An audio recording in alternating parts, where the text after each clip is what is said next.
بسم الله الرحمن الرحيم الحمد لله رب العالمين والصلاة والسلام الأتمان الأكملان على خير خلق الله أجمعين وعلى آله وصحبه الطيبين الطاهرين أما بعد فالسلام عليكم ورحمة الله وبركاته.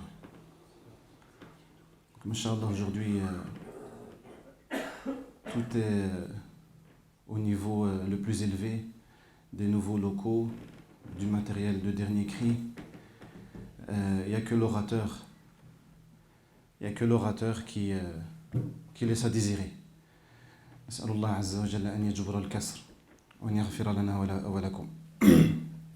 Donc, tout au long de son histoire, l'islam a connu des hommes et des femmes valeureux qui ont porté son étendard, qui l'ont élevé au-dessus de tout, au-dessus de leurs besoins, au-dessus de leurs envies, de leurs plaisirs, au-dessus des délices que propose la vie d'ici-bas. Ils sont les maîtres de l'excellence. Et c'est autour de ces hommes et de ces femmes que j'aimerais que l'on marque une pause, Inch'Allah, aujourd'hui. Des hommes et des femmes brillants, pleins d'intelligence, qui débordent d'intelligence. Des hommes et des femmes qui ont consenti des sacrifices énormes dans tous les domaines. Certes, comme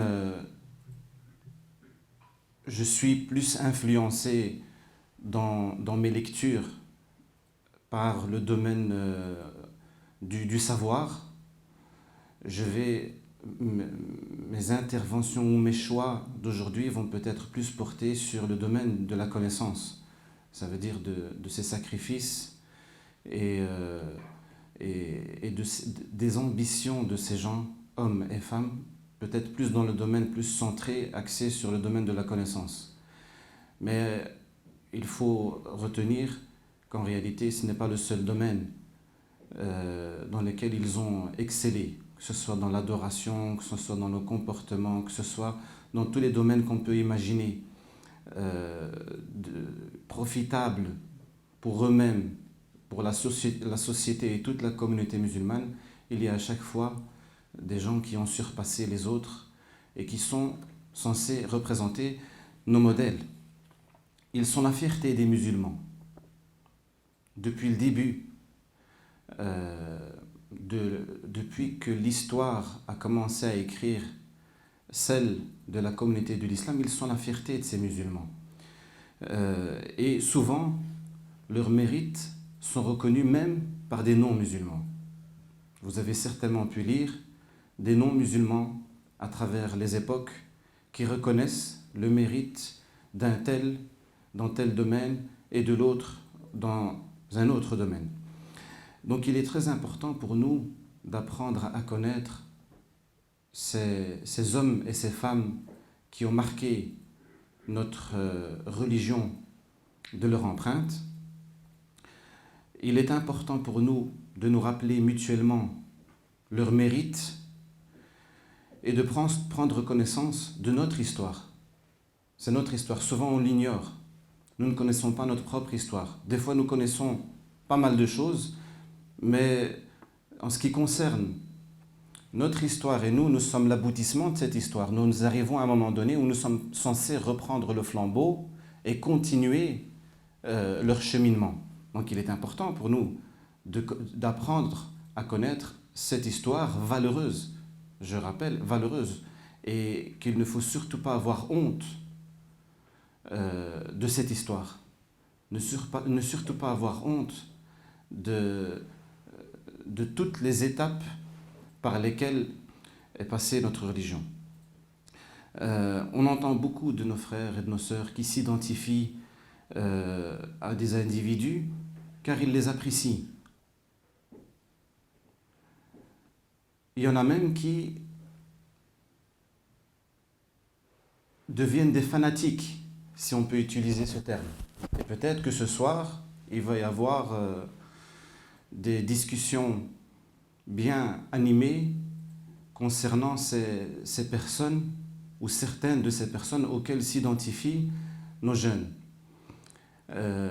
Ils cherchent à leur ressembler parce qu'ils leur reconnaissent un certain mérite ou un certain talent dans leur domaine, que ce soit des stars sportives, que ce soit des personnalités dans le monde du sport, que ce soit des stars, des acteurs, des stars du cinéma ou des chanteurs ou tout ce que vous voulez.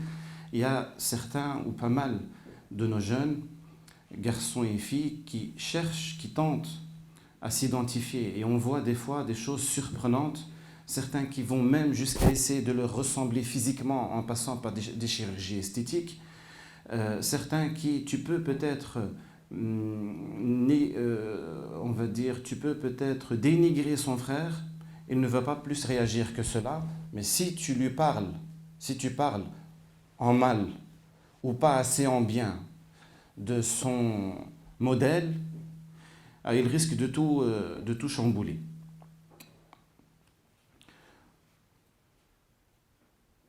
Comme si, dans notre histoire, et même au jour d'aujourd'hui, comme si nous n'avions pas assez de modèles, comme si nous n'avions pas assez d'exemples. Et on voit aussi ça dans le choix des noms de certains parents pour leurs enfants. Des noms des fois incompréhensibles. Des noms qui ont souvent des mauvaises significations. Des noms dont ils n'ont jamais, pour beaucoup, cherché la signification. Comment peut-on donner à son propre enfant un nom alors que nous n'avons jamais fait la moindre recherche concernant la signification de ce nom? Des fois, ça ne veut rien dire. Et ici, la commune accepte n'importe quel nom. Une fois, j'étais à la commune pour enregistrer justement une naissance que j'avais eue. Et devant moi, il y avait une personne qui m'avait précédé, elle était au guichet. C'était un homme qui était au guichet. Et je vois qu'il y a... C'est pas clair dans les échanges qu'il y a entre ce monsieur qui vient enregistrer son enfant et la personne qui est au guichet. Et puis, il se tourne, il est un peu gêné de me demander. Et puis, finalement, il me dit, comment est-ce qu'on écrit Mohamed? Il ne savait pas écrire, la personne. Donc, je viens et je vois qu'il avait essayé, parce que la personne, l'agent communal qui était là, lui dit qu'elle ne peut pas inscrire le nom tant qu'il ne l'a pas orthographié lui, pour ne pas prendre la responsabilité. Et donc, il lui dit Mohamed. Ouais, mais Mohamed, des fois, il s'écrit avec 2 M, des fois, il s'écrit avec ED à la fin, des fois, il s'écrit avec AD à la fin. Tu vas venir après, tu vas dire que c'est de la responsabilité de la commune, écris-le toi-même. Et quand j'ai vu ce qu'il avait essayé d'écrire Mskin, il a écrit n'importe quoi. Alors que Hada, il essayait d'écrire Mohamed. Et eux, ils étaient prêts, la personne qui était là, elle était prête à l'enregistrer tel quel. Parce que ce n'est pas sa responsabilité. Maintenant, il y a ceux qui, alhamdulillah, ne sont pas illettrés, ils ne sont pas analphabètes, savent très bien écrire, et ils choisissent des noms par lesquels ils vont prénommer leur enfant, ce nom qu'il va porter, prénom qu'il va porter toute sa vie, mais la seule chose qui les a séduites, c'est la musicalité du nom. C'est ce que ça donne. C'est stylé, c'est pas mal. Il y a ça, et il y a ceux qui choisissent des noms parce qu'il ne fait pas arabe. Un nom passe-partout. Donc ils cherchent volontairement à donner un nom et disent, avec ce nom-là, quand on voit je vais dans une salle d'attente, avant d'appeler mon nom, il est dans le flou, le gars. Il ne sait pas à qui... Ouais, mais après, il va te voir. Donc, ça va te couvrir, certes, mais un temps très court. Ça va peut-être t'ouvrir certaines portes, mais ces portes-là, est-ce que ça vaut la peine de porter un nom qui ne reflète pas ton identité religieuse?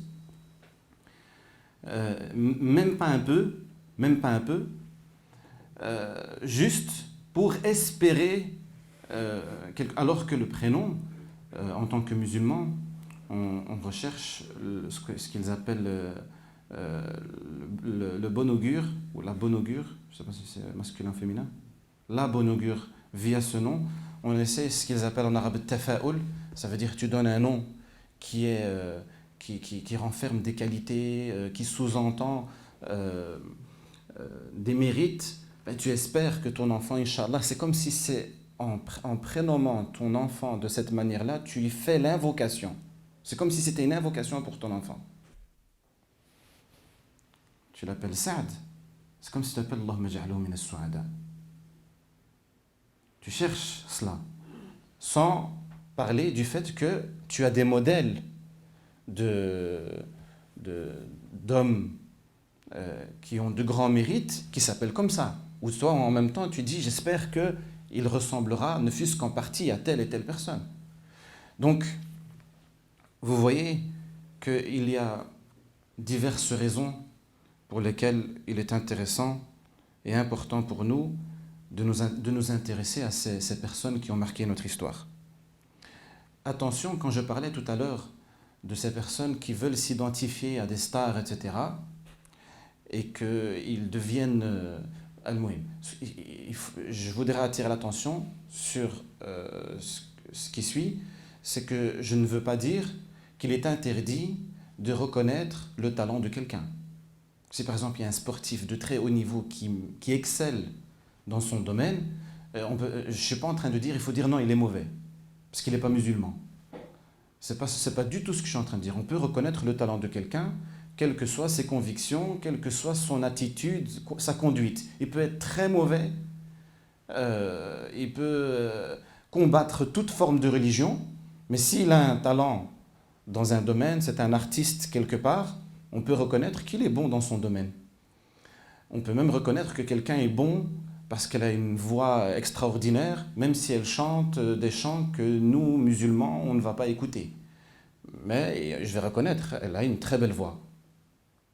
Le fait de reconnaître le talent de quelqu'un ne veut pas dire non plus qu'il faut aimer cette personne. Et c'est là où le bas blesse, c'est là où nous on a un problème. On commence à aimer cette personne, à lui vouer de l'amour, c'est plus que de l'admiration.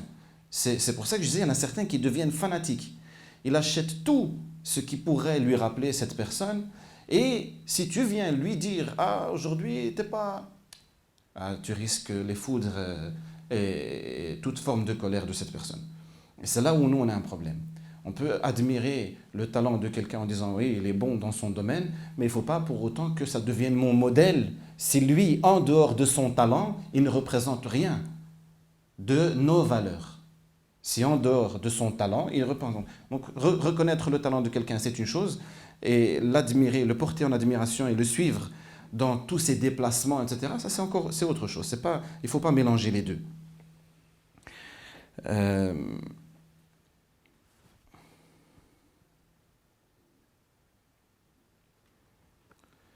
Le récit de nos prédécesseurs est bénéfique, comme je le disais tout à l'heure, et Allah dans le Coran dit à son prophète sallallahu alayhi wa sallam وَكُلًّا نَقُصُّ عَلَيْكَ مِنْ أَنْبَاءِ الرُّسُلِ مَا نُثَبِّتُ بِهِ فُؤَادَكَ.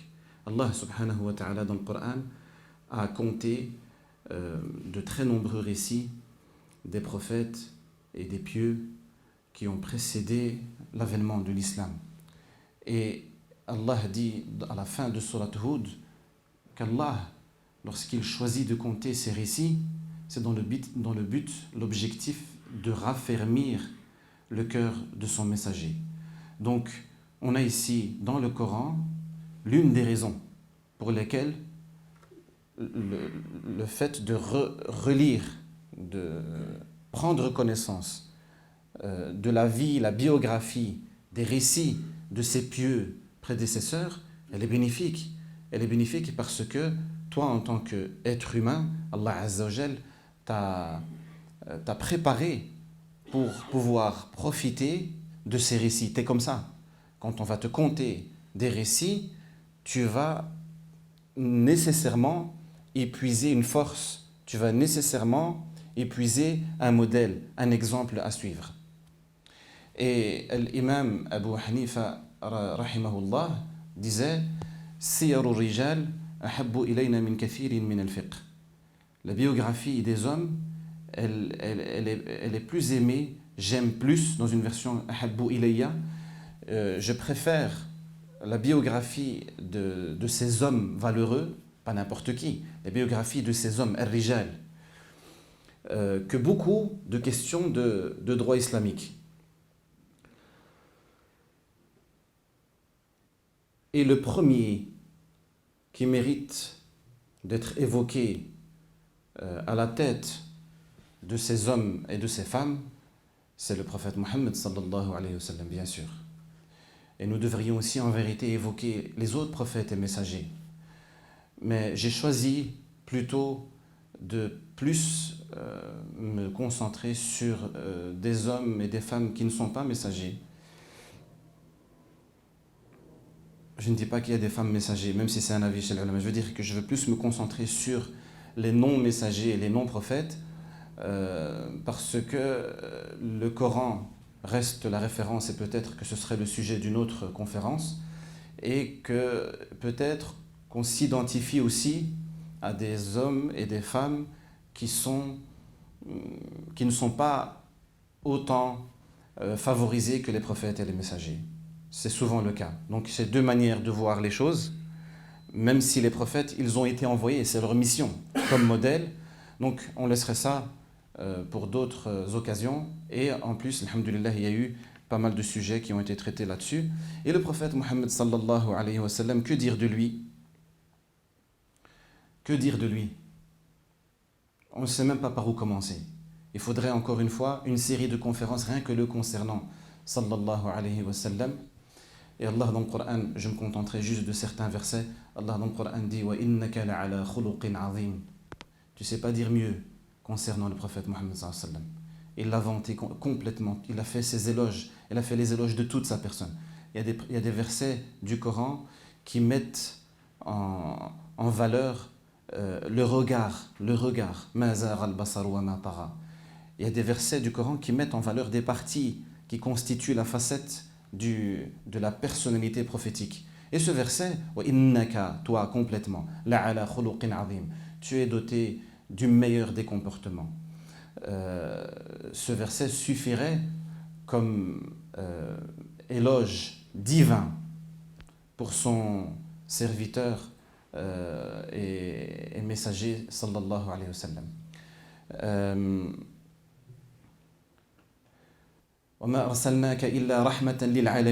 Et nous ne t'avons envoyé que comme miséricorde, clémence pour l'univers. Il est لقد كان لكم في رسول الله أسوة حسنة, le modèle par excellence. لمن كان يرجو الله واليوم الآخر وذكر الله كثيرا. Dans Surat Al-Ahzab.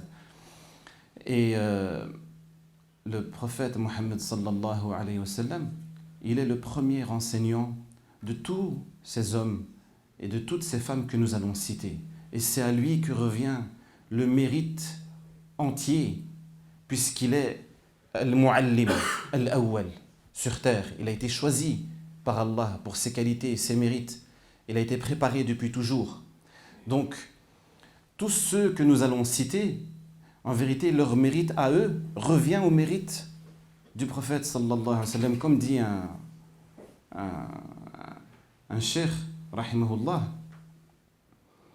وكل أجر حاصل للشهداء أو غيرهم كالعلماء والزهداء حصل للنبي مثله على أجور ما كان النبي فعلا مع مزيد عدد ليس يحد وليس يحصي عده إلا الأحد إذ كل مهتد وعامل إلى يوم الجزاء شيخه قد حصل له من الأجر كأجر العامل وضعف ذا من ناقص أو كامل وشيخ شيخه له مثلاه وأربع لثالث تلاه وهكذا تضعيف كل مرتبة إلى رسول الله عالي المرتبة sallallahu alayhi wa sallam. Les vers veulent dire que chaque personne qui enseigne un bien à une autre, lorsque cette autre personne va mettre en pratique, que ce soit par exemple la récitation du Coran, comment réciter le Coran, ou va lui faire valider pour mémoriser des versets, ou une sourate, ou le fiqh, ou tout ce que vous voulez, à chaque fois que cette personne va bénéficier de son apprentissage, le professeur, celui qui a été la cause, ben, il a la même récompense que celui qui met en pratique. Celui qui met bien sûr en pratique, il a sa récompense, ça ne diminue pas, Et son professeur, il partage cette récompense, il a la même. Donc elle est multipliée. Donc moi, si je mets en pratique quelque chose que mes professeurs m'ont enseigné, je pourrais espérer gagner cette récompense si je respecte les conditions pour pouvoir y prétendre.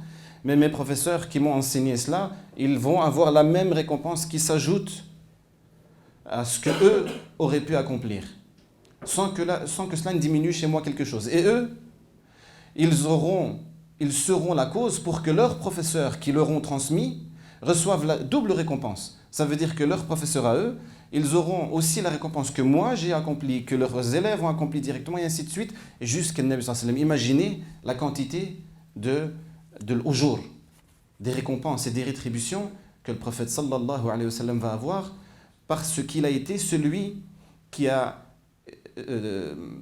brillé le premier sur cette communauté. Et puis c'est notre devoir en tant que musulmans, si on se dit pieux, de les évoquer. Le prophète Mohammed sallallahu alayhi wa sallam, c'est plus que l'évoquer qu'il faut.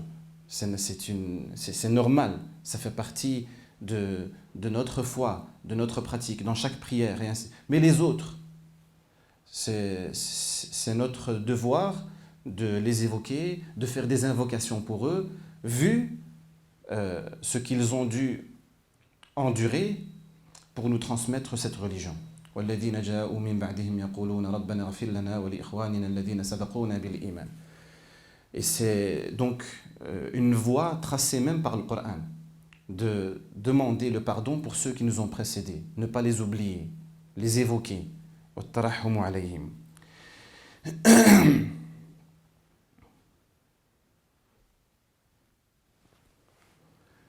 Un autre cheikh, rahimahullah, dit dans une poésie à lui, il s'appelle le cheikh Ahmed al-Badawi. Le premier s'appelle cheikh Mohamed Ali. Ça, c'est le cheikh Ahmed al-Badawi. On reviendra vers lui vers la fin de la conférence, Inch'Allah. Il dit ceux-là, hum safwatul anami man ahabbahum bihubbihi ahabbahum wa waddahum kadhaka man abghadahum bibghdihi abghadahum tabban lahu min mu'dihi ayimmatud din imadus sunnah lisanuhum lisanu ahli al-jannah جمان سلك نسب النبي ناهيك من سلك ومن نبي ثم الصلاة والسلام سرمدا على أجل المرسلين محتدا وبعد فالعلوم من أهمها فائدة فكان من أعظمها وبعد فالعلوم من أعظمها فائدة فكان من أهمها علم عمود نسب المختار ثم عمود نسب الأنصار. علاش؟ Pourquoi est-ce que lui il vient, il met en avance ici qu'il est extrêmement important d'apprendre les origines de Nabi sallallahu alayhi wa sallam, parce que c'est de là qu'il vient, son parcours avant même qu'il naisse, afin de mieux le connaître. Et le parcours de l'Ansar, parce que quand on connaît les origines de Nabi Muhammad sallallahu alayhi wa sallam, on a les origines de tout Quraysh, puisque Nabi sallallahu alayhi wa sallam est relié d'une manière ou d'une autre à toutes les tribus de Quraysh. Et l'Ansar, ce sont les origines, Nasabul Ansar, ce sont les origines des Médinois, pour faire simple. Et il explique pourquoi. Il dit إذ منهما تشعب الإيمان والنور والحكمة والفرقان. Car c'est de là qu'est née la foi, la lumière, le Coran. C'est à partir de là, c'est à partir de ce nasab Qurashi de Nabi Muhammad sallallahu alayhi wa sallam et celui de l'Ansar qui l'ont soutenu, qui l'ont secouru, et ainsi de suite. Et avec le Qurashin, par exemple, tous Al-Mubashirin, les 10 pour lesquels il a fait, le prophète sallallahu alayhi wa sallam, la bonne annonce du paradis, il leur a garanti le paradis, ce sont tous des Qurashiyoun. Donc rien que là, on a une idée de ce que veulent dire les ulama quand ils disent qu'à partir du moment où tu connais le nasab de Nabi sallallahu alayhi wa sallam, tu connais, le nasab c'est la généalogie, l'origine. Tu connais celui de tout Quraysh. Et ça va te permettre de mieux les connaître. De même qu'avec l'Ansar, ceux qui l'ont soutenu et qui l'ont secouru. لولاهما ما كان للكون ثمر نعم ولا كان بشر أحق ما أرعفت اليراعى فيه وأعملت له البراعة علم به يبحث عن نور النبي إذ هو في منصبه المهذب وبعد أن كان عن صحابته وعن أهل مكة وأهل طابته. Donc tout cela pour rappeler qu'il est important pour talib al-ilm, en tout cas, pour celui qui est en quête du savoir, celui qui veut aimer, comme ceux dont je parlais tout à l'heure, ils vont lire tout ce qui se rapporte à leur star, tout ce qui se rapporte à leur modèle. Et cela va contribuer, il va dire, ah, il gagne, c'est combien il gagne? Il gagne je sais pas combien. Il est content. Il est content que son modèle, il gagne je ne sais combien d'argent par mois, et que c'est lui qui gagne le plus. C'est une fierté pour lui, alors qu'il ne gagne pas un cent là-dedans, lui. Au contraire, il en dépense je ne sais combien. Lui, il fait partie de ceux qui contribuent au salaire de cette personne. Et donc, il va essayer d'apprendre quand il est né, des vidéos. Ah, je suis tombé sur une perle rare, une vidéo quand il avait 4 ans et demi, elle est floue, mais c'est pas grave. Il l'écoute, il essaie de la suivre, il essaie de ceci. Et on voit qu'il maîtrisait déjà ceci, il voit qu'il maîtrisait... Et ainsi de suite. Parce que c'est clair, au plus tu te rapproches de quelqu'un, au plus tu es censé l'aimer. Et puis, ils ne vont pas te montrer des images qui vont te dégoûter de la star, qui représente une économie. Donc, au plus tu vas apprendre à connaître le prophète Mohammed sallallahu alayhi wa sallam, ainsi que les sahaba et les salihin, au plus tu vas les aimer. Si tu ne connais pas grand-chose à leur sujet, ton amour sera limité en fonction de ta connaissance aussi.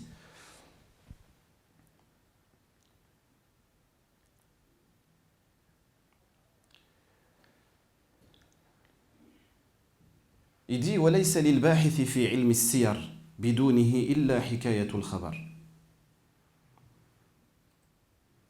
إِذْ تُسْنَدُ الْأَحْكَامُ فِيهِ لِلرِّجَالِ فِي كُلِّ مَا لَهُمْ هُنَاكَ مِنْ مَجَالِ. Il veut dire par là que si on te dit Anas ibn Malik, et pour toi Anas ibn Malik radiyallahu anhu, c'est un exemple, ça reste un nom. C'est un nom. Anas ibn Malik, il est arrivé là, il a fait ça, il a fait ça, il a fait ça. Ça reste un nom. Pour toi, ce que tu peux imaginer de cette personne, ça reste limité si tu te contentes de retenir un nom. C'est déjà bien. Mais si on te dit que Anas ibn Malik, il est le fils de telle personne, et il est le fils de telle femme, et que cette telle femme, elle a participé à ceci, et c'est elle qui a fait ceci, il est le frère, le demi-frère, il a fait... Tu commences à avoir une idée beaucoup plus précise de qui est Anas ibn Malik, et ça ne reste pas juste un nom que tu confonds avec Malik ibn Anas, par exemple. Tu ne pourras plus te permettre de confondre cela, parce que tu as approfondi tes connaissances. On va peut-être s'arrêter à le majal. En tout cas, on peut très certainement se réjouir d'appartenir à cette histoire qui a été écrite par ces hommes et ces femmes. Et si nous ne pouvons pas, nous, leur ressembler, au moins apprendre à les connaître pour mieux les aimer. Si on n'arrive pas à faire comme eux, si on n'arrive pas à leur ressembler, si on n'arrive pas à reproduire ce que eux ont pu faire. Lorsqu'un compagnon a demandé au prophète sallallahu alayhi wa sallam, il lui a fait cette remarque, l'individu aime certains et leurs actions, mais il n'arrive pas à suivre la cadence. Le prophète sallallahu alayhi wa sallam lui a dit « Al-mar'u ma'a man ahab » L'individu est ou sera avec ceux qu'il aime. Et dans une autre version, Anta ma'a man ahbabta. Anas ibn Malik, justement, radiyallahu anhu, dit nous ne sommes jamais autant réjouis d'un texte que celui-là. Ça veut dire, il a dit, et pourquoi? Pour cause, j'aime Allah, j'aime son prophète Mohammed sallallahu alayhi wa sallam, j'aime Abu Bakr et j'aime Omar. Et donc il est content, lui, parce qu'il dit moi j'aime, je les aime, ceux-là, c'est indiscutable. Je les aime, ceux que j'ai cités, je les aime. Donc c'est de bons présages pour lui. C'est que c'est positif pour lui ici, al-mar'u ma'a man ahab, c'est que c'est magnifique. C'est extraordinaire. Il est super content. Il n'a pas dit juste lui, il a dit nous. Ça veut dire Sahaba qui étaient présents. Et le hadith, il est dans Sahih l'imam Bukhari, entre autres. Abu Bakr al-Siddiq, al-Siddiq al-Akbar, radiyallahu anhu wa ardah. Encore une fois, que dire? Il y a certains comme ça, on ne sait pas quoi dire, donc je ne vais pas dire grand-chose, car juste citer leur nom, ça suffit pour faire trembler cette terre. Il y a son récit que tout le monde connaît dans le Hijra, avec le Nabi sallallahu alayhi wa sallam, le rôle qu'il a joué, la fonction qu'il a occupée dans l'hégire du prophète sallallahu alayhi wa sallam lorsqu'il a immigré de Mecca vers Al-Madina. Son rôle très connu, c'est phénoménal. Et il est as-Siddiq, et il est véridique. Il est véridique et il est vrai. Il est véritable, il n'y a rien de flou. La sincérité est la plus pure que tu puisses imaginer chez un homme.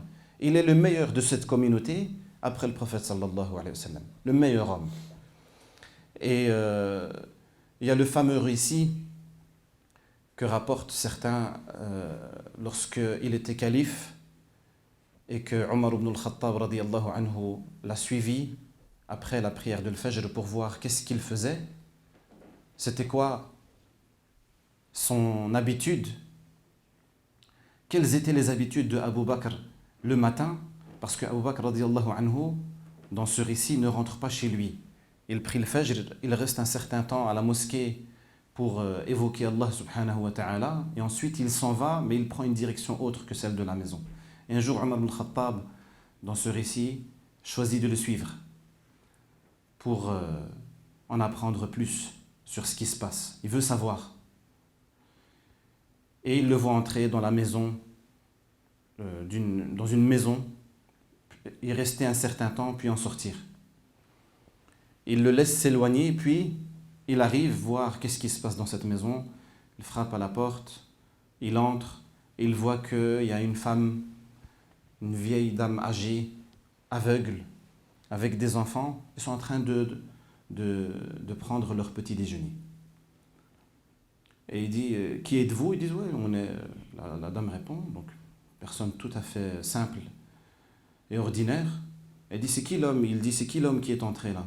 Il dit « Je ne sais pas c'est qui. » Alors que c'est Amir al-Mu'minin, c'est pas juste Amir al-Mu'minin, c'est Khalifatu Rasulillah. Sauf le titre, Khalifatu Rasulillah, le calife du messager d'Allah. Celui que le prophète sallallahu alayhi wa sallam a choisi pour diriger les quelques prières que le Nabi sallallahu alayhi wa sallam n'était pas en mesure, à cause de sa maladie, de diriger, Abu Bakr. Et elle dit, voilà, ça c'est un homme, je ne sais pas qui il est. Il vient chaque matin, il range la maison, donc il fait un peu le ménage, il prépare le ftour, petit déjeuner, puis il s'en va. Et ça, c'est le numéro 2 dans la communauté de l'islam et de l'Muslimin. Numéro 2, le prophète sallallahu alayhi wa sallam, puis c'est lui. C'est à ce moment-là que Omar sort et dit At'abta al-khulafa'a min ba'dik. C'est-à-dire tu as placé la barre très haut pour les califes qui vont venir après toi. Comment est-ce qu'ils vont réussir? Et surtout cette phrase, si elle est authentique de Omar dans ce récit, elle veut dire beaucoup de choses. Parce que son but à lui, c'est d'exceller. Et il voit qu'il a affaire à un concurrent dans le khayr, dans le bien, qu'il est très très difficile de rattraper. Cette phrase, elle le montre clairement. Omar ibn al-Khattab, radiyallahu anhu, la même chose. Que dire de lui? Il y a ces fameuses muwafaqat de Coran, ça veut dire toutes les fois où il a concordé avec l'avis coranique, avec les avis du Coran, avant même que le Coran soit révélé. Certains disent 30 fois. Ça veut dire que Omar ibn al-Khattab, il émet des avis, et le Coran, par la suite, quand il est révélé, c'est le même avis que Omar avait proposé. Abu Bakr al-Siddiq, ici Omar al-Farouq, et c'est lui, radiyallahu anhu wa ardah, qui a fait la proposition au début, une proposition magnifique à Abu Bakr al-Siddiq de rassembler le Coran. Ça, c'est des milliards milliards, c'est pour dire beaucoup. On ne sait pas combien, Allahu a'lam, de hasanat dans la poche de Sidna Omar. C'est lui qui a fait la proposition à Abu Bakr as-Siddiq, qui au début était réticent, et finalement il a accepté en faisant appel à Zayd, que je serai obligé de citer tout à l'heure, Inch'Allah. Donc, Omar, c'était un visionnaire. Un visionnaire à l'époque du prophète sallallahu alayhi wa sallam, un visionnaire à l'époque du califat de Abu Bakr et durant le sien, bien sûr. Dhun Nourayn, Uthman ibn Affan, radiyallahu anhu wa ardah. Cheikh Hafidahullah, Cheikh Al-Wahyawi dit qu'il a, ce compagnon, rassemblé plusieurs paires de bienfaits et de mérites. Déjà, il a une paire de hijra. Il a fait les deux hijra, le hijratan. La première et la seconde. Il a participé aux deux. Ensuite, avec ses ascendants, père et mère, il rejoint dans les deux cas l'ascendance de Nabi sallallahu alayhi wa sallam. Via son père, il rejoint l'ascendance du prophète Mohammed sallallahu alayhi wa sallam à Abdou Manaf. Muhammadou sallallahu alayhi wa sallam, Muhammad ibn Abdillah ibn Abdil Muttalib ibn Hashim ibn Abdi Manaf. Là, ils ont un grand-père commun, un ancêtre commun, ici Abdou Manaf pour Uthman, radiyallahu anhu. Et sa mère c'est Arwa, qui est la fille de Hakim, qui elle est la fille de Abdul Muttalib. Donc il rejoint la généalogie ou l'ascendance prophétique dans des deux voies, père et mère. Il s'est marié bien sûr avec deux filles de Nabi sallallahu alayhi wa sallam. Sur combien? Deux filles sur combien? Sur 4. 2 filles sur 4. Donc la moitié des filles de Nabi sallallahu alayhi wa sallam s'est mariée avec Uthman. Ou plutôt, c'est mieux de dire, le prophète sallallahu alayhi wa sallam a marié la moitié de ses filles à Uthman. Parce que c'est le père qui marie. Et ici, c'est le prophète Mohammed sallallahu alayhi wa sallam. La première fut Ruqayya. Quand elle est décédée, radiyallahu anha wa ardaha, il s'est marié avec Kulthum. Et dans un texte sur lequel il y a discussion quant à son authenticité, le prophète sallallahu alayhi wa sallam aurait dit: si j'avais une troisième fille, je l'aurais mariée à Uthman. Troisième, je lui aurais donné. Il a rassemblé encore 2 mérites concernant Al-Wahi. Il a écrit le Wahi. Donc il faisait partie des scribes du prophète sallallahu alayhi wa sallam de son vivant. Il faisait partie des nombreux scribes, donc de ces nombreux compagnons qui ont écrit la révélation à l'époque de Nabi sallallahu alayhi wa sallam.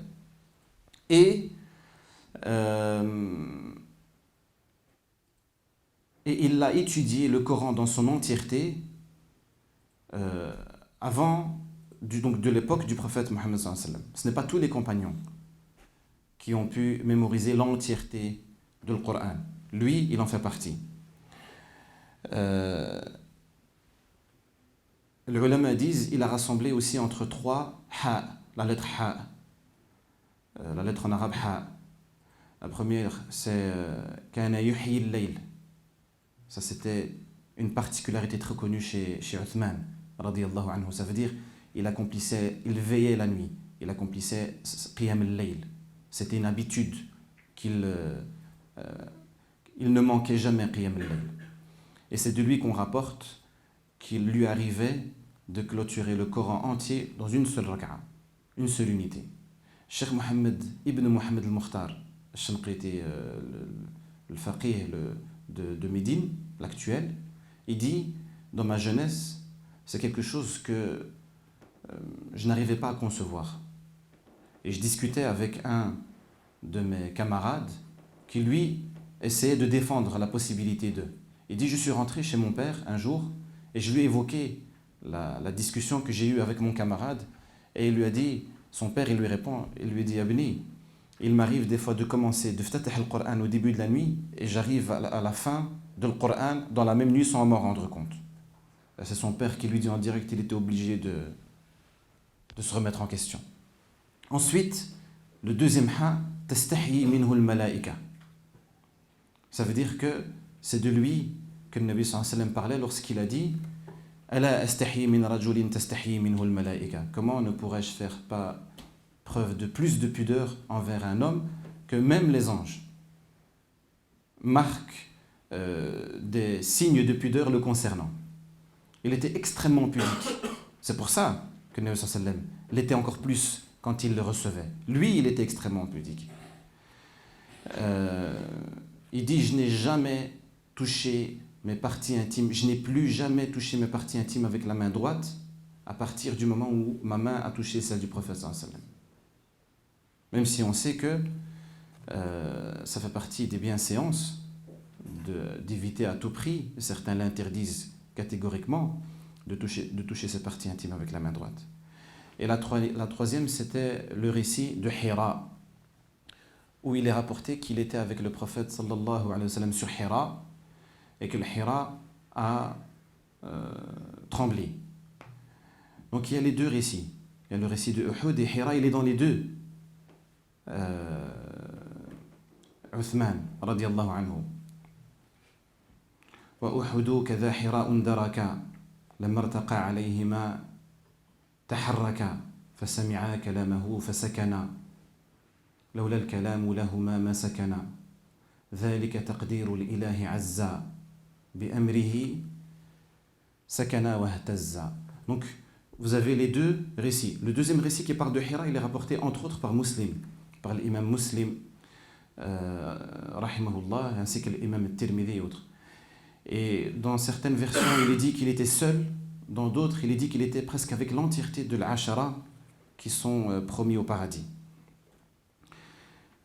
Ali ibn Abi Talib, radiyallahu anhu ardah, le cousin du prophète sallallahu alayhi wa sallam, le premier enfant à s'être converti à l'islam, celui qui a pris sa place au moment de l'Hijra, donc à la Mecque, dans sa maison. Et il est dit, bien sûr, il fait partie de tous les asanides du Coran, donc toutes les chaînes de transmission qui nous ont transmis le Coran, il en fait partie, Ali ibn Abi Talib. Il est dit qu'une fois il était sur le minbar et qu'il s'apprêtait à faire son discours, et il avait commencé Alhamdulillahi alladhi yajzi kulla nafsin bima tas'a wa ilayhi al-ma'ab wal-ruj'a. Et à ce moment-là, un homme entre et pose la question, une question qu'on appelle dans le fiqh al-minbariya, parce que justement la réponse elle a été donnée lorsque Ali radiyallahu anhu était sur le minbar. En parlant de le minbar, lorsque le prophète sallallahu alayhi wa sallam donnait son discours, il avait un minbar qui était composé de trois marches. Lorsqu'il est décédé sallallahu alayhi wa sallam, Abu Bakr a refusé de monter sur la troisième marche, il est monté sur la deuxième. Et lorsque Abu Bakr radiyallahu anhu est décédé, Omar il est monté sur la première. Quand Uthman est venu, s'il suit ça, il est plus sur le minbar. Donc il est remonté là où le Nabi sallallahu alayhi wa sallam se plaçait, parce que s'il doit suivre quelqu'un, il va choisir qui? C'est le prophète sallallahu alayhi wa sallam. Et certains avaient dit, ok, je sais quoi ça, Uthman, tu as fait ce que même Abu Bakr ne l'a pas fait. Tu t'es placé, et c'est le premier de l'Khutaba à s'être placé là, positionné, là où le Nabi sallallahu alayhi wa sallam se positionnait. Il a mis ses pieds là où le Nabi sallallahu alayhi wa sallam mettait ses pieds. Et on rapporte que cette Khutba, elle fut très très difficile pour lui. Il n'arrivait plus à s'exprimer. Parce que il est choisi comme calife. C'est une très grande responsabilité. Ensuite, et eux, ce sont justement les maîtres de l'excellence. Donc ils ressentent ce genre de responsabilité au plus haut degré. Et en plus, il est à la place de Nabi sallallahu alayhi wa sallam. Et il leur a dit, vous avez plus besoin d'un chef actif qui réalise des projets que d'un chef, un commandant, un amir qui est éloquent. Mais, Inch'Allah, je vous promets que les prochaines, si Allah Azza wa Jal facilite, viendront comme les discours habituels. Et Ali ibn Abi Talib, il a dit ses premières phrases de son discours, et l'homme vient poser une question dans l'héritage. Une question dans l'héritage dont la réponse n'avait pas été détaillée dans le Coran. Et sur laquelle il faut absolument un effort d'interprétation. Donc, lui, il était lancé dans sa khutbah, Alhamdulillah, alladhi yajzi kulla nafsin bima tas'a wa ilayhi al-ma'ab wal-ruj'a. Quand l'autre il lui a dit, voilà, telle est la question, il a dit, Sara thumunuha tus'a. Et ça, c'est du génie. Ça, c'est du génie. Parce qu'aujourd'hui, pour venir rien qu'expliquer cette question, rien que l'expliquer, d'abord on a la réponse. Rien que pour l'expliquer, alors il va falloir du temps, il va falloir du café, il va falloir répéter, il va falloir des tableaux, des stifs, et peut-être beaucoup plus. Et lui, en direct, sur le champ, il répond à la question. Ali ibn Abi Talib radiallahu anhu arda. Zayd ibn Thabit, al-Qari al-Thabit, al-Abid al-Qanit, comme l'appelle le cheikh. Zayd ibn Thabit, c'est celui que le Nabi sallallahu alayhi wa sallam a choisi. Il fait partie des principaux scribes de l'Wahy, déjà. Donc ceux qui ont écrit le Coran. Il fait partie de ceux qui ont mémorisé le Coran en direct durant la vie de Nabi sallallahu alayhi wa sallam. Il a un mérite énorme, c'est qu'il fait partie des rares compagnons à avoir récité le Coran dans son entièreté sur le prophète sallallahu alayhi wa sallam ba'd al-ardatayn, après donc le dernier ramadan du prophète sallallahu alayhi wa sallam.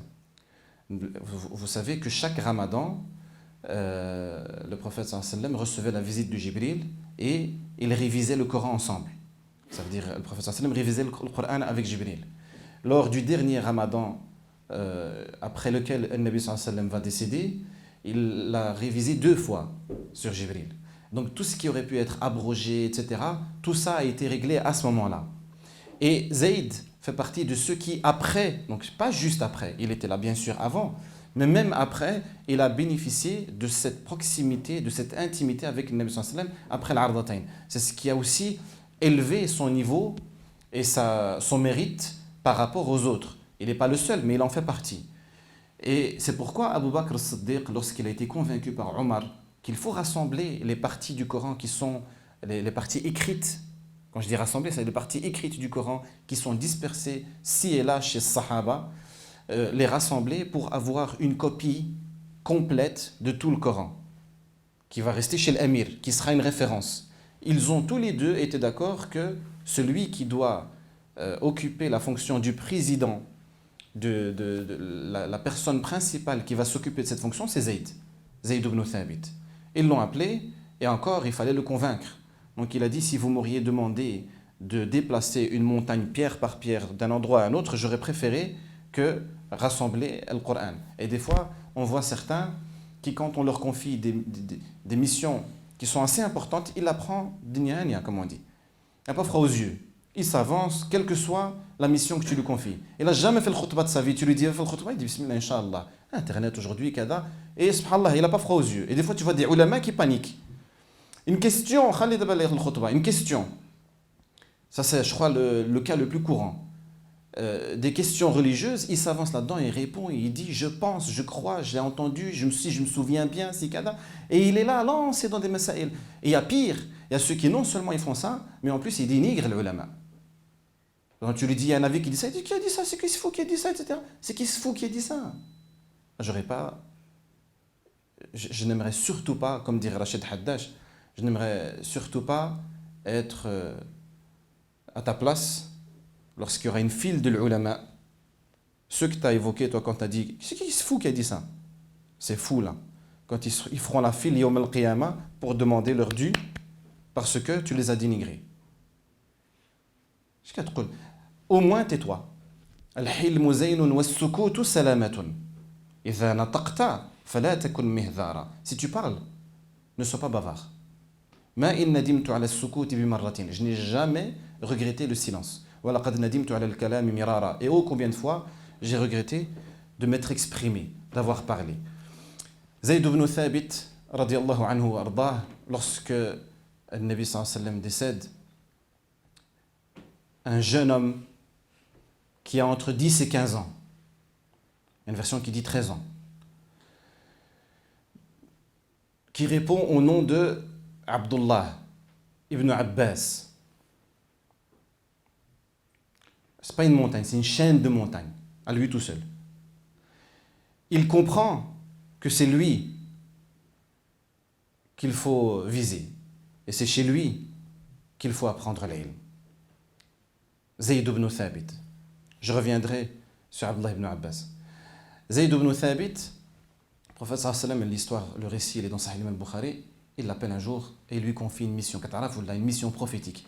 Toi, imagine-toi, tu es un élève ici de Jamiyat l'imam al-Bukhari, Cheikh Adil, il rentre, il te prend comme ça, il te dit, chauffe, j'ai une mission pour toi. Tu vas être content, tu vas pas être content. Tu vas être content. Parce que c'est Cheikh Adil, c'est pas n'importe qui, il t'a confié une mission. Et rien que si tu dis, va chercher du lait au lit de là-bas où il est, tu vas avoir l'impression que ce lait, il est spécial. Tu vois, tu vas dire, Mashallah, le lait, attention, la date, que je l'ai fait tomber, et tu te dis, Mashallah, j'ai accompli quelque chose de magnifique. Ici, c'est Sayyidul Bashar. Il n'y a pas de plaisanterie avec lui. Il appelle Zayd. Zayd, tout jeune. Il l'appelle et il lui dit, j'ai besoin de quelqu'un qui pourrait me traduire l'hébreu. Sans que des personnes parce que je ne veux pas appeler n'importe qui pour qu'il me traduise, parce que cette personne sera au courant de ce qui a été traduit. Moi, je ne veux pas, je veux garder le secret. Est-ce que tu pourrais l'apprendre? Il lui dit, Labbayka wa sa'dayk. Apprendre une langue qu'il ne connaît pas. Il lui dit en combien de temps? Il dit le minimum de temps possible. Il n'est pas arrivé après 14 jours. Il maîtrise l'hébreu, et certains disent même le syriaque, parce que l'hébreu à l'époque était écrit en syriaque. Donc c'était de l'hébreu mais écrit avec l'alphabet de Suryaniya. شكون هذا? C'est quoi ses capacités? Incroyable. Zayd, radiyallahu anhu arda. Et chauffe le mérite et la fierté de Zayd quand il va accomplir cette mission. Ça, c'est une chose. Parce qu'on peut t'envoyer chercher du lait et tu ne reviens plus. La même chose, Zayd, il peut aller, il revient après 1 an, ou là, il revient après 2 semaines, mais il titube, il n'est pas sûr, il est kada. Non, il vient, il est sûr. Ça veut dire, donne-moi l'amana. Moi, je prends la responsabilité. C'est qui m'a dit ça? C'est pourquoi beaucoup de ulama ont dit, Allah subhanahu wa ta'ala a choisi le meilleur des hommes pour être le dernier des prophètes, et il a choisi les meilleurs des hommes et des femmes pour l'entourer. Même ceux-là, quand on cite là, tu te dis, attention, comment ils ont fait? Eux aussi, ils ont bénéficié de ces dons divins. Sidna ibn Abbas, radiyallahu anhu arda, lui aussi, il est le cousin paternel du prophète sallallahu alayhi wa sallam. Abdullah ibn Abbas, certains disent que quand le Nabi sallallahu alayhi wa sallam est décédé, il avait 10 ans. Et d'autres 13. Mohim, c'est dans ces alentours-là. 10 ans, 13 ans. Toi, quand on te parle d'Abdullah ibn Abbas, il nous a rapporté tel hadith, et il était là, il a fait ça, il a kada, toi, tu t'imagines un homme. Lui, il a une petite dizaine. Il a une petite dizaine. Et sa tante à lui, sa tante maternelle, Maïmouna, radiyallahu anha, c'était l'épouse du prophète sallallahu alayhi wa sallam. Donc c'est l'épouse du prophète et c'est sa tante. Et il est intelligent, cet homme, ce jeune homme. Il est trop intelligent. Il a des ambitions aussi grandes que sa réputation, voire plus grande. Alors qu'il est tout jeune, il attend le jour où le Nabi sallallahu alayhi wa sallam va se trouver chez Maïmouna. Il attend avec impatience. Et quand il est chez elle, il s'empresse d'y aller parce que c'est khalatuhu, c'est khaltou. Ça veut dire que c'est une mahram pour lui. Il peut se retrouver chez elle. Et il veut gratter quoi? Pourquoi il n'a pas été chez Maïmouna? Certainement il a été, mais pourquoi il n'a pas été avec autant d'envie les autres jours? Lui, il attend ce jour-là où le Nabi sallallahu alayhi wa sallam va être là, parce qu'il va se retrouver avec le prophète dans son intimité. Et il a une dizaine. Là, le Nabi sallallahu alayhi wa sallam, il est vivant, donc il a peut-être même pas 10 ans.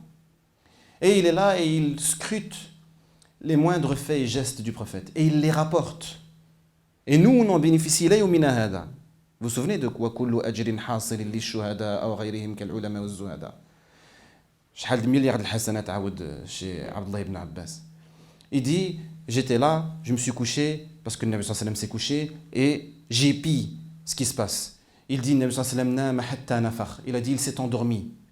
Jusqu'à ce qu'on a commencé à sentir, jusqu'à ce que j'ai commencé à entendre son souffle profond. un souffle profond. C'est pas ronfler. Shakhara, c'est pas nafar. Et ici, il a dit nafar. Ça veut dire on entend un souffle profond de Nabi sallallahu alayhi wa sallam. Certains ulama ont dit celui qui dort, celui qui fait ce son-là quand il dort, c'est quelqu'un qui a travaillé dur la journée. Il est fatigué, il est épuisé. Et Allah Azza wa Jalla le dit dans Surat Al-Muzammil. Tu vas avoir des tâches lourdes à accomplir, nombreuses. Et rien que le Coran, c'était super éprouvant pour le Nabi sallallahu alayhi wa sallam de le réceptionner, de le recevoir. Rien que Al-Wahi. Que dire des autres tâches? Quand je dis rien que, c'est pas pour diminuer de cette procédure. C'est pour dire que ça c'est le wahi. Que dire de tout ce qui va se passer dans la journée avec ceux qui essayent de l'assassiner, ceux qui essayent de dérouter les propres musulmans, al-munafiqin, et ainsi de suite. Il dit ensuite, il s'est levé, le Nabi sallallahu alayhi wa sallam, donc ça c'est pas un truc de flammes, quand on dit comme ça. Il dit, ouais, ça, non, mais je reste comme ça. Moi je décolle mes paupières comme ça. Donc, il dit il s'est levé, il s'est dirigé vers un genre de récipient dans lequel il y avait de l'eau. Il a fait le wudu, ça veut dire il a fait les ablutions de la meilleure des manières, calmement, doucement. C'est beau à voir. Ça veut dire qu'il a fait chaque membre 3 fois, chaque membre qui doit être fait 3 fois, il l'a fait 3 fois, et qu'il l'a fait à la perfection. Il a perfectionné l'accomplissement de l'wudu. Abdullah ibn Abbas, le petit jeune de 10 ans, il n'est pas en train de jouer à une console. Il est là et il regarde, et il retient. Et après, il dit, et quand il s'est levé, il a récité les derniers versets de Surat Ali Imran. Il dit, j'ai fait la même chose que lui. Sauf celui qui essaie de ressembler. Vous vous souvenez? Celui qui essaie de ressembler à sa star, et celui qui essaie de ressembler à son modèle, Nabi sallallahu alayhi wa sallam. Il dit, je me suis levé comme il s'est levé. Il a fait le même geste direct, alors qu'il n'a même pas dormi. Il a fait les mêmes gestes. Il a été vers la même source d'eau, il a fait les ablutions de la même manière que le Nabi sallallahu alayhi wa sallam, il a récité les versets, et ensuite, le Nabi sallallahu alayhi wa sallam, quand il a récité ça, il a été accomplir la prière. Il a commencé la prière de la nuit. Qiyam al-layl. Il dit, je me suis placé à sa gauche. Ça veut dire qu'il a prié avec le Nabi sallallahu alayhi wa sallam. Et le Nabi sallallahu alayhi wa sallam le prend et le fait passer à droite. C'est son hadith qui nous a enseigné quand 2 personnes accomplissent la prière ensemble et qu'il y a un imam, où est-ce qu'on doit se placer. C'est le hadith Abdullah ibn Abbas radiyallahu anhu wa arda'a. Il y a un poète, il disait quand tu avais une dizaine d'années, tu as atteint le niveau de sagesse et de maturité d'une personne âgée qui a shib, les poils blancs, des cheveux blancs. Parce qu'en vérité, il avait été, quand le Nabi sallallahu alayhi wa sallam est décédé, il avait un ami à Médine à qui il a dit le Nabi sallallahu alayhi wa sallam est décédé wa ilmuhu fi ashabih. Et le savoir de Nabi sallallahu alayhi wa sallam, il est chez ses compagnons. Ça veut dire quoi? Ça veut dire que Nabi sallallahu alayhi wa sallam ballagha ar-risala. Il a transmis. Nabi sallallahu alayhi wa sallam n'a rien gardé pour lui. C'était sa mission. Il est le rasoul.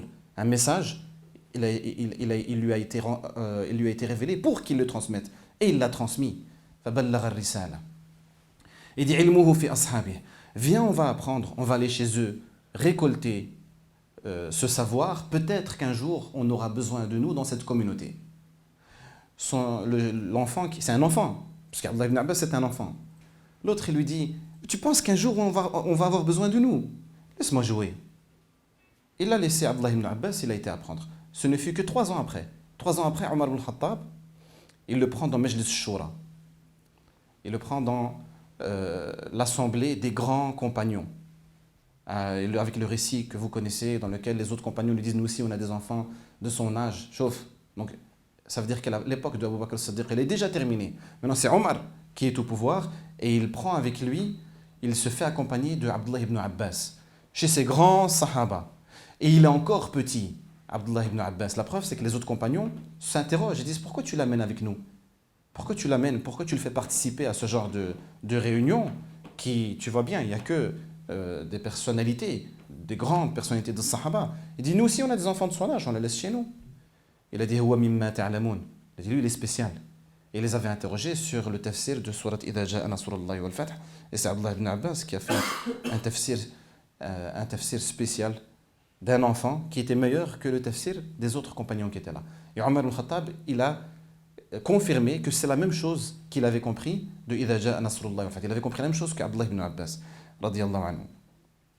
Hassan ibn Thabit, le compagnon et poète du prophète sallallahu alayhi wa sallam, il a dit concernant Abdullah ibn Abbas: إذا ما ابن عباس بدا لك وجهه رأيت له في كل محمدة فضلا إذا قال لم يترك مقالا لقائل بمنتظمات لا ترى بينها فصلا كفى وشفى ما في النفوس فلم يدع لذي إربة في القول جدا ولا هزلا.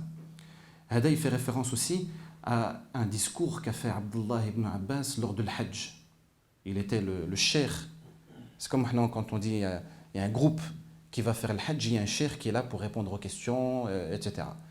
Et donc, et pour faire les discours. Il a fait un discours, Abdullah ibn Abbas, dans lequel il a fait le tafsir d'une partie du Surat An-Nur. Une personne qui était là a dit: si les Perses et les Romains avaient assisté à ce tafsir, ils se seraient tous convertis à l'islam. La aslamat min jamali bayani. Il dit un tafsir, s'il y avait moyen d'avoir la piste audio de ce tafsir, je suis preneur. J'investis ce qu'il y a moyen d'investir. Abdullah ibn Abbas, radiallahu anhu ardah, je vous ai dit, quand il a pris la décision qu'il faut apprendre l'ilm alors qu'il est tout jeune, il a été voir Cheikh Zayd ibn Thabit et il se postait devant sa maison. Et il attendait que Zayd sorte de chez lui. Et Zayd, il est chez lui, mais on ne le prévenait pas. On ne prévenait pas Zayd que Abdullah ibn Abbas est là, parce qu'Abdullah ibn Abbas ne s'est pas annoncé. Et il interdisait qui que ce soit de déranger son cher, son professeur Zayd. Il dit: laisse-le se reposer. Zayd, quand il sort, il s'apprête à sortir pour la prière, il voit des fois Ibn Abbas endormi dans la chaleur étouffante de l'Médina. Il lui dit: qu'est-ce que tu fais? Pourquoi tu n'as pas demandé qu'on me réveille? Il a dit: non, il a dit: je ne vais pas te déranger, moi je cherche l'ilm, je patiente. Puis il arrivait des fois que Zayd prenait place sur sa monture et Zayd marchait à côté en prenant les rênes de cette monture et il marchait à côté. Ça, c'est la posture des esclaves, des servants envers leur maître. Et ça gênait énormément Zayd. Il lui disait, pour lui rappeler sa place, il lui disait: Ma hadha ya ibn ammi rasulillah. Il dit: c'est quoi, qu'est-ce que tu fais? Toi qui, je te rappelle, tu es le cousin du messager d'Allah. Il lui répondait: Hakadha umirna an nasna'a bi ulama'ina. C'est comme ça qu'il nous a été ordonné d'agir envers nos savants. Abdullah ibn Abbas, Ubay ibn Ka'b, radiyallahu anhu. Ubay, c'est l'autre phénomène du Coran. Ubay, comme Zayd, comme Ali ibn Abi Talib, tout cela il se trouve nécessairement dans toutes les chaînes de transmission du Coran, ceux qui ont joué un rôle important dans le Coran. Ubay ibn Ka'b, qui était surnommé Abu al-Mundhir, le Nabi sallallahu alayhi wa sallam, une fois en sortant de la mosquée, il lui dit: Ayyu ayatin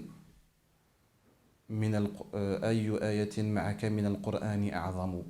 Ayyu ayatin min al-Qur'ani ma'aka a'zamu. A'zam.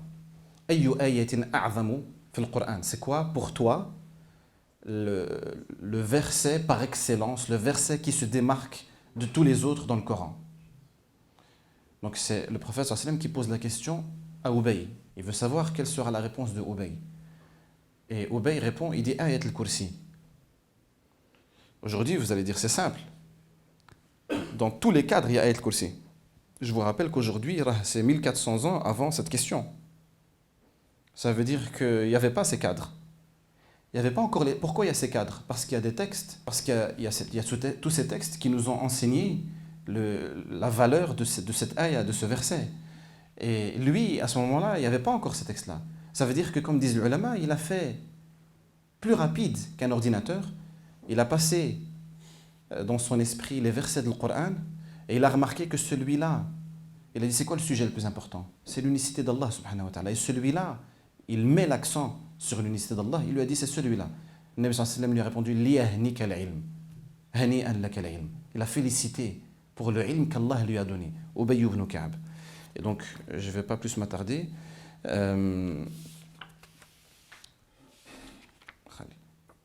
Ubay ibn Ka'b. Mu'adh ibn Jabal, sahib al-qawli wal-amal.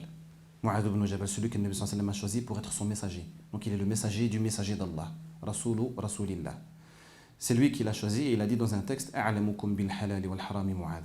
Celui qui est le plus connaisseur parmi les Sahaba au sujet du halal, haram, donc de ce qu'on appelle aujourd'hui le droit islamique, c'est Mu'adh ibn Jabal. Et il l'a envoyé, c'est lui qui l'a choisi pour l'envoyer au Yémen afin de remplir la mission comme celle du prophète, pour être le messager là-bas. Le messager là-bas. Et il y a le fameux récit où il annonce à Mu'adh qu'il ne le reverra plus et que Mu'adh il est sur le point de revenir, il ne veut plus partir. Et Al-Muhim, donc Mu'adh ibn Jabal, celui que le Nabi sallallahu alayhi wa sallam a choisi pour être envoyé au Yémen et transmettre là-bas ad-din. Al-Mukthiroun, ce sont ceux qui ont rapporté le plus de textes prophétiques. Certains en ont cité 7, certains en ont cité 10. Ici, il y a des vers qui vous rappellent 6. L'océan. L'océan des compagnons, ça veut dire il est aussi large que l'océan dans ses connaissances, des connaissances aussi larges que l'océan. C'est Abdullah ibn Abbas, Anas ibn Malik. والمكثرون بحرهم وأنس عائشة وجابر المقدس عائشة رضي الله عنها, l'épouse du prophète sallallahu alayhi wa sallam, bint as-Siddiq. جابر بن عبد الله بن حرام, صاحب دوس وكذا بن عمر. صاحب دوس, c'est Abu Huraira. Et lui, il occupe la première position de ces 6 qui ont été réunis ici. C'est celui qui a rapporté le plus de textes de Nabi sallallahu alayhi wa sallam, alors qu'il ne s'est converti que lorsqu'il ne restait que 3 années avant le décès de Nabi sallallahu alayhi wa sallam. Ça veut dire qu'il a été le rawi, c'est-à-dire celui qui recueille et qui rapporte les textes du prophète à temps plein. Et وكذا ابن عمر, ainsi que Ibn Umar, Abdullah ibn Umar radiyallahu anhu, Abdullah ibn Mas'ud. Je ne sais pas quoi faire en vérité,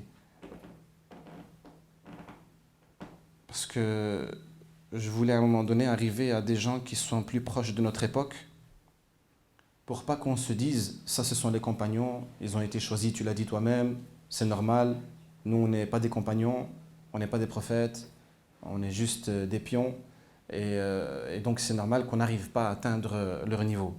Donc je ne sais pas si on continue avec Hado, je vais en vérité faire autre chose, je vais passer. Regardez les qualités de ces gens-là et l'aisance qu'ils avaient dans certains domaines. Par exemple, dans le khitab. Avec Omar ibn Khattab, j'ai oublié de vous citer, quand une femme est venue se plaindre auprès de lui de son époux, mais par pudeur, elle n'est pas venue dire mon époux ce n'est qu'un vaurien, etc. Elle n'a pas fait ça, et elle ne le pensait pas non plus. Elle respecte énormément son époux, mais il y a quelque chose qui la dérange, c'est que son époux est tellement occupé à pratiquer la religion et il est tellement versé dans l'adoration qu'il ne lui accorde plus beaucoup de temps. Et donc elle vient chez Omar ibn Khattab radiyallahu anhu, qui lui est Amir al-Mu'minin à ce moment-là, avec autour de lui des conseils et d'autres compagnons. Elle lui dit Zawji yasumu an-nahara wa yaqumu al-layl. Elle lui dit mon mari il jeûne la journée il jeûne et la nuit il prie. Elle lui dit Mashallah, magnifique zawj celui-là. Elle part, elle revient, elle n'a pas compris. Elle lui dit Amir al-Mu'minin Zawji yasumu an-nahara wa yaqumu al-layl. Elle lui répète la chose. La troisième fois, il y a plusieurs versions qui a répondu. Celle qui a l'air d'être la plus authentique, c'est celle de Ka'b ibn Sur. C'est un tabi'i. Elle lui dit Amir al-Mu'minin inna al-mar'a tashtaki zawjaha. Elle est en train de se plaindre de son époux, du fait qu'il la délaisse. Donc il a dit puisque tu as compris, c'est toi qui dois juger entre ses époux. Donc il a demandé à ce que l'époux vienne et l'épouse est censée exprimer sa plainte. Elle dit يا أيها القاضي الحكيم رشده ألهى خليلي عن فراش مسجده وليله نهاره ما يرقده ولست في أمر النساء أحمده زهده في مضجعي تعبده فاقض القضاء يا كعب لا تردده. C'est pour ça qu'on a dit que la version qui a l'air d'être la plus et qui a été rapportée de la manière qui a été le plus rapportée par les ulama du hadith, c'est celle-là avec Ka'b ibn Sur. Donc là, elle est en train de se battre. C'est magnifique cette poésie. Elle est en train de se battre, elle est en train de se plaindre. Et donc imaginez quelqu'un qui hurle, quelqu'un qui claque les portes. C'est comme ça qu'il faisait à l'époque, avec de la poésie. Et dans lequel elle dit Khalili. Donc c'est c'est au-delà de juste Zawji. Elle est en train de... Elle dit, mon mari, il a été distrait par... Et dans une version, quand elle dit à Amir al-Moumine, elle dit, je suis gênée de venir me plaindre d'un homme pareil, parce qu'il ne me délaisse pas parce qu'il est mauvais, il me délaisse parce qu'il est versé dans sa prière. L'homme, lui, miskin, il ne faut pas oublier, il revient, il est saïm, il ne sait pas ce qui se passe, il est fait l'ibada dialou, il est surpris de ce qui se passe. Peut-être Hiya, on va dire, ouais, mais Hiya l'a préparé. Alors lui, il doit répondre. Le dit, qu'est-ce que tu as à dire par rapport à ça? Il dit, زهدني في فراشها ما قد نزل في سورة النحل وفي السبع الطوال إني امرؤ قد رابني وجل. Il y a d'autres versions. Donc c'est à chaque fois des vers poétiques qui riment dans lesquels il exprime, lui, ici sa défense, où il dit, c'est vrai, j'ai été, c'est le Coran, dans une version, وفي كتاب الله تخويف جلل, et ainsi de suite. Et puis le Qadi, lui, il doit juger, et ceux-là ils font les malins avec leur poésie, donc il est obligé d'intervenir. Il dit إن لها عليك حقا يا رجل تصيبها في أربع لمن عقل فالزم بها ودع عنك العلل. Et dans une version قضية من ربنا عز وجل, et ainsi de suite. Al-Muhim, c'est des gens qui avaient une facilité dans le lugha al-arabiyya extraordinaire, avec laquelle ils arrivaient à bien saisir le sens du Coran et à vivre très proche du sens que Allah subhanahu wa ta'ala a véhiculé à travers ces versets. De même que Abu Dahdah radiyallahu anhu ardaha, lorsqu'il vient interroger le Nabi sallallahu alayhi wa sallam sur un verset qui l'étonne, il dit, Allah azza wa jalla dans le Coran, il dit, Man dha alladhi yuqridu Allah qardan hasana, celui qui va faire un prêt à Allah. Il dit, ayastaqriduna Allah wa huwa ghaniyyun anna. Est-ce qu'Allah azza wa jalla va nous demander de lui faire un prêt alors qu'il n'a besoin de personne? Il a dit, le Nabi sallallahu alayhi wa sallam, dans une version, Na'am yastaqridukum liyukaffira min sayyi'atikum wa yarfa'a min darajatikum. Oui, il vous demandera. C'est quoi prêter? Ça veut dire offrir ses biens, dépenser ses biens dans les sentiers d'Allah, l'offrir aux pauvres, etc. C'est ça, prêter à Allah. Il dit, il vous demande de faire ce geste-là afin d'élever vos degrés et de pardonner vos péchés. Donc il rentre, il prend la main, il dit à Nabi sallallahu alayhi wa sallam, donne-moi ta main.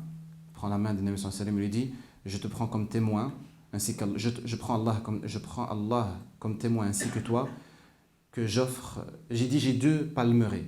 Ça veut dire un énorme territoire, un énorme terrain avec des palmiers. Il dit, j'en ai 2, je les offre pour Allah. Le prophète sallallahu alayhi wa sallam, il lui dit, chauffe, offre une et garde l'autre pour toi et les tiens et ta famille. Et lui, il a dit, j'offre tout. Parce qu'il a compris le verset maintenant. Et il veut profiter du mérite et de la rétribution que le prophète sallallahu alayhi wa sallam vient de lui expliquer. Il lui dit, d'accord, j'offre la meilleure, c'est celle-là. Il y a 600 palmiers dedans. Comme ça, vous avez une idée du territoire. Il y a 600, c'est un territoire. Il y a 600 palmiers dedans. C'est pour Allah et son prophète, c'est pour les pauvres. Il rentre chez lui. Lui, c'est Abu Dahdah et son épouse, elle est connue.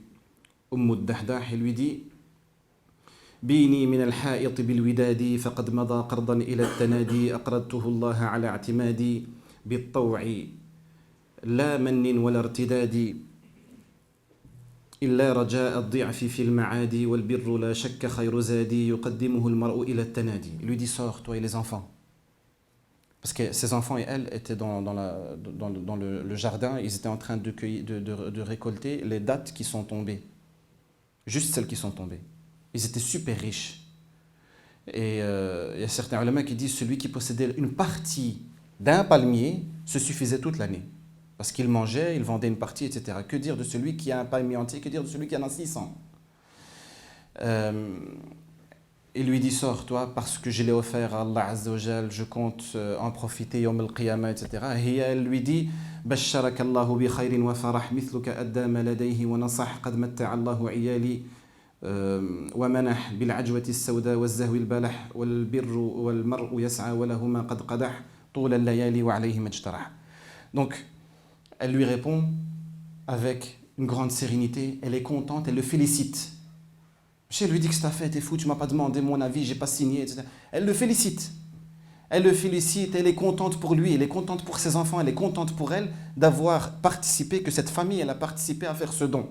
Et je mets aussi en avant la facilité qu'ils avaient dans ce genre d'exercice. بقينا الإمام أبو حنيفة شي حاجة، بقينا الإمام مالك، الإمام الشافعي، الإمام أحمد بن حنبل، علي بن المديني، يحيى بن معين. Ça c'est des دراري. Ahmed ibn Hanbal, Ali ibn al-Madini, Yahya ibn Hanbal. Normalement, ceux-là, ils doivent exister chacun dans une planète à part. Mais là, ils étaient ensemble au même moment. Ils étaient ensemble au même moment, ils se sont rencontrés. Surtout Yahya ibn al-Madini, qui était très très proche de Ahmed ibn Hanbal. Et ils ont même fait une partie de leur apprentissage ensemble. Et lorsque Yahya ibn Ma'in, qui était un spécialiste de l'jarh wa al-ta'dil et des rijal et de l'asanid et de l'hadith, donc ce qui est sahih, ce qui ne l'est pas, il était maître, il était passé maître de la connaissance des rapporteurs du hadith. Ça veut dire pour pouvoir juger est-ce qu'on accepte le hadith, est-ce qu'il est faible, fiable, etc. Et lorsqu'il est décédé, il était à Médine, rahimahullah. Lorsqu'il est décédé, on a sorti les planches sur lesquelles le Nabi sallallahu alayhi wa sallam a été lavé lors de son décès. C'est-à-dire celui qui détenait les clés, il a été sortir les planches et on les a portées pour qu'il soit lavé dessus. Et quand les gens l'ont porté, ils ont dit مات الذي كان ينفي الكذب عن حديث رسول الله. Celui qui s'était juré de rejeter et de nettoyer les textes du prophète sallallahu alayhi wa sallam du mensonge est décédé. Rahimahullah bi rahmatihi al-wasi'a. المهم الإمام ابن حازم الإمام كذا والعلماء كذا كذا شيء. Voilà. Donc quel que soit le temps qui nous serait imparti, on n'aurait jamais de cesse de vouloir toujours et encore parfumer nos minutes du récit de ces pieux. Je n'ai pas eu le temps de parler des femmes, si ce n'est Aïcha radiallahu anha, on l'a juste évoqué. Mais khair, Inch'Allah, peut-être on fera une suite lors d'une prochaine rencontre et on essaiera à ce moment-là de compléter ce qui a été dit.